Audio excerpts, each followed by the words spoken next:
atmosphere is heating up. I'm not sure how much longer I can hold this. DEATHSTORM.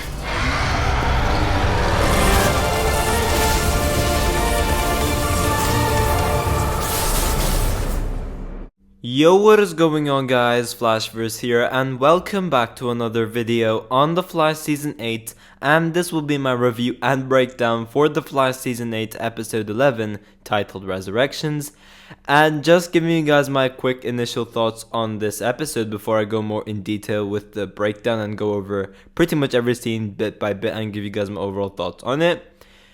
Overall, I really loved this episode. We had some great mystery being built up with Ronnie, and it got us questioning whether it is actually our Ronnie or not. We had some really great emotional beats which really worked. I really loved the flashback scenes between Ronnie and Caitlin, and just this dynamic between Danielle Panabaker and Robbie Amell in this episode. It just really made these scenes stand out so much. They were absolutely so well handled. This episode was really well done in terms of how everything just built up to that crazy ending, which I certainly wasn't expecting. What an insane reveal that was, and of course I'll get into that later on. But also, I did really like this mini conflict between Barry and Caitlin, where Barry acts more as a leader and uses more logic, if you will, and Caitlin pretty much just follows whatever she does because it's Ronnie. Ronnie's the one that's connecting with her, and she's pretty much doing everything in her power to bring her husband back.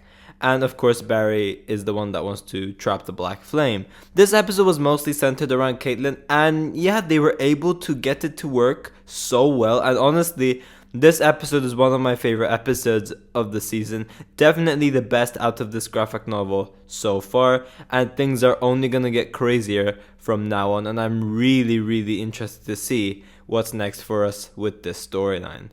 But of course, for those who haven't seen the episode, then spoiler alert, because this is a review and breakdown after all, so I'll be going over some major spoilers which you certainly wouldn't want to hear from me, especially when we get to that ending. So if you guys haven't seen the episode, go watch the episode and come back later for this breakdown. But for those who are staying, be sure to drop a like on the video and subscribe to the channel so you are aware of more Arrowverse content coming your way.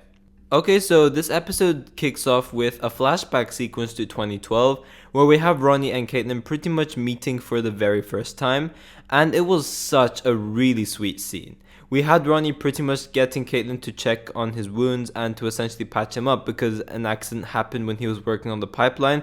And just right off the bat, the dynamic these two share, it was just beautiful. Right off the bat, you can just see this really great chemistry. And I think these flashbacks throughout the episode just really helped this relationship come full circle.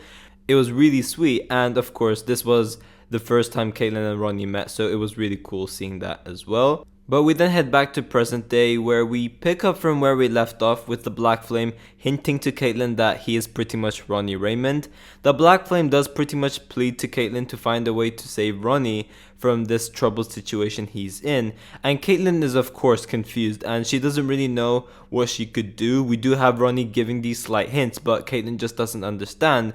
But she does now know for sure that this is actually Ronnie Raymond, her husband. So this is obviously something very personal to Caitlin, and she will definitely try to get to the bottom of this, which we do obviously see unfold during this episode.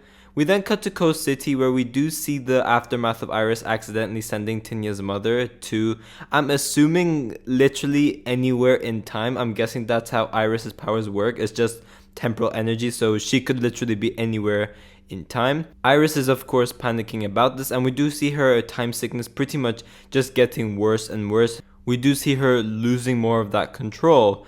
Yeah, I'm really interested to see where this time sickness storyline with Iris goes, because it is a storyline I'm really interested in, and I'm really looking forward to seeing the answers in regards to why this is happening to Iris. We then have Team Flash in the Cortex, and they're essentially looking for other connections with the Black Flame case. Joe does bring in other victims that could have been linked with the case, and Cecile adds on how they have pretty much looked for similar patterns with previous victims, such as like connections to grief and all those sorts of stuff. And honestly, they have made this great connection in a way I really was not expecting.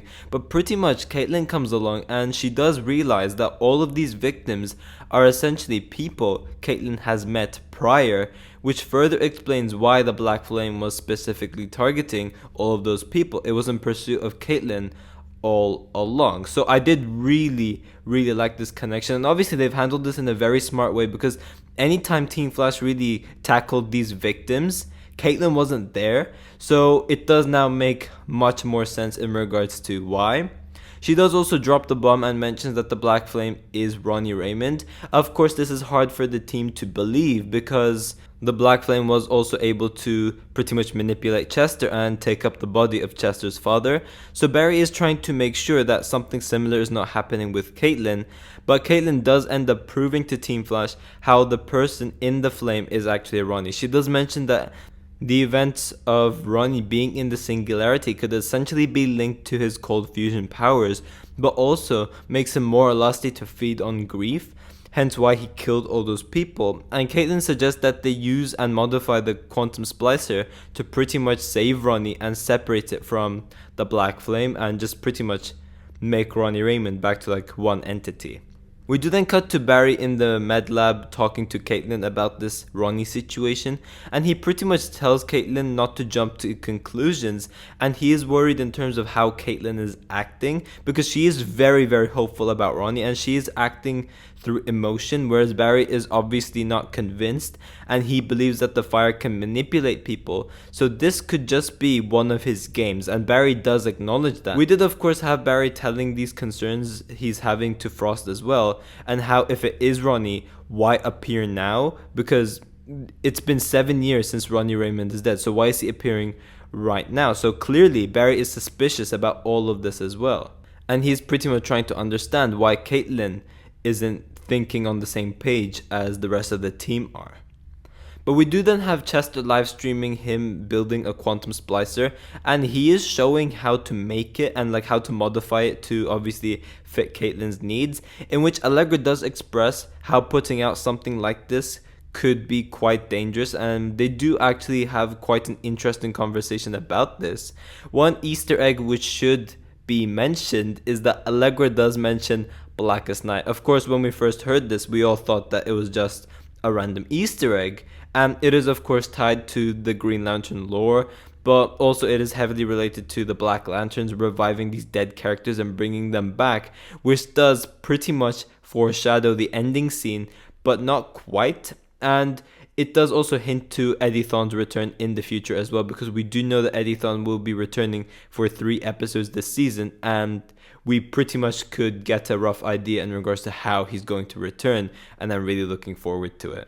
We do then have Cecile's powers beginning to trigger, in which she does end up hearing Ronnie's voice inside her head, and she feels all of this emotion from the Black Flame, but Cecile is getting this feeling that Ronnie doesn't actually want to be saved.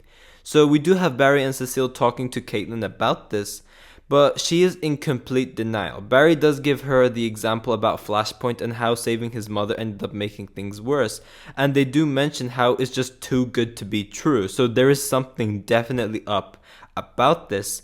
So yeah, we do have this mini conflict going on between Caitlin and Barry throughout this episode, which I did really like. Caitlin is obviously sure that she wants to follow through with this plan, and she will do it with or without Barry's help. This is how committed she is into saving Ronnie, which does obviously make sense. Like, both sides do have very fair arguments, because for Caitlin, obviously she's very determined because it's her husband, so she's obviously going to try and save him.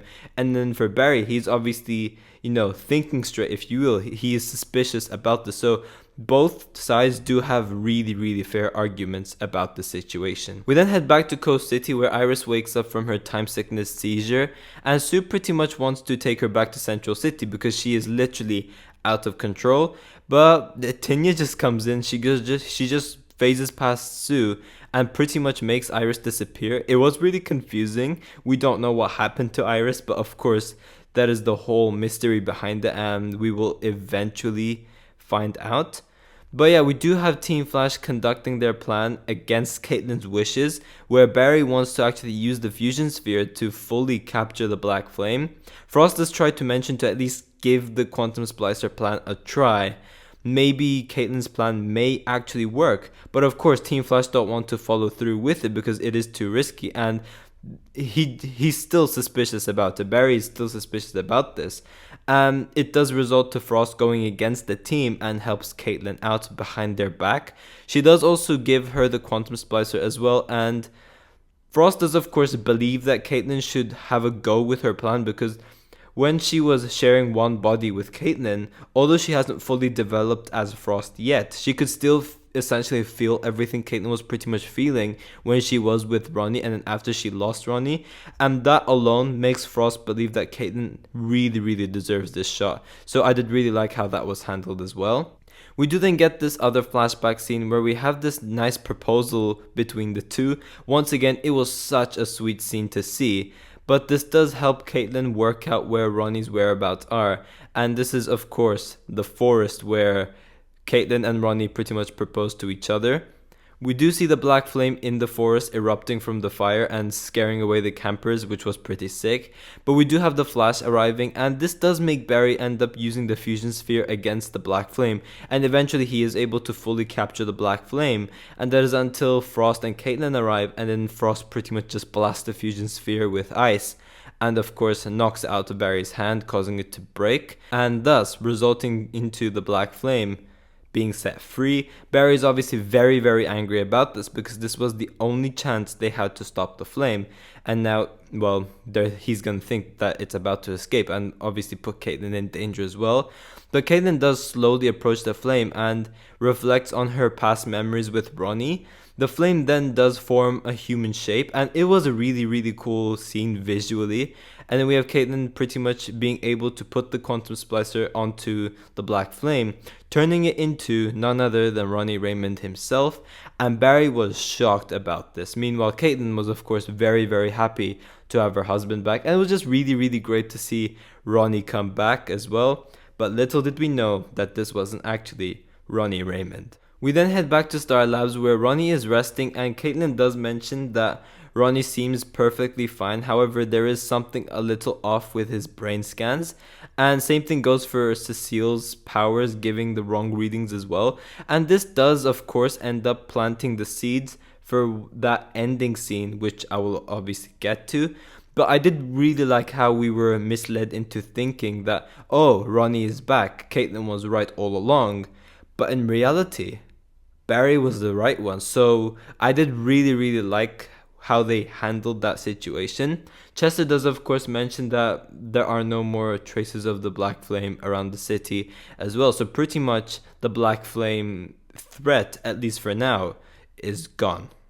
We then head into the loft where Barry tries to contact Iris, but she just doesn't respond, and this results to Sue arriving, and she tells Barry that Iris is missing. She disappeared and she has absolutely no idea where she is, and this does leave Barry very worried, especially after listening to everything Dhawan said in the previous episode. And of course he has no idea what he can do because Iris is just completely missing right now. So yeah, I am very interested to see where this Iris storyline goes. Now it must be mentioned that Iris will not be present for 4 episodes this season. However, it is not meant to happen right now.